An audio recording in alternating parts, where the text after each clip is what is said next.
Sa nakikita ko, mahal ka pa rin ng ex mo. At magkakabalikan kayo bago matapos ang taong ito. OMG, for real? Sinabi ko na nga ba eh. Ang tagal ko yan minamanifest sa universe. Ikaw, Iha, gusto mo magpahula? Ha? Ay, hindi ho. Sinamahan ko lang po yung kaibigan ko. Ay, yes po, magpapahula po siya. Ako pa na, dali.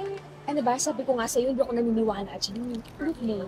Ano lang naman? KJ naman nito. Sige na. KJ.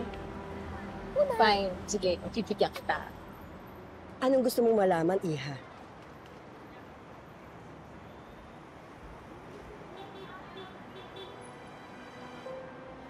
Matutuloy po ba yung kasal namin ng fiancé ko this year?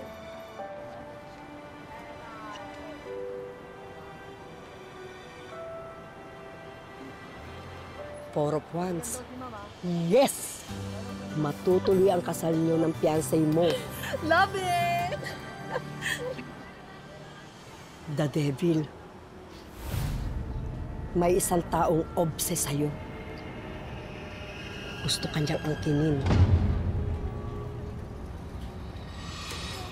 Four of Swords. May darating na trahedya sa buhay mo bago ka ikasal. At ang taong ito ang magdadala ng kapahamakan sa'yo. Mag-ingat ka.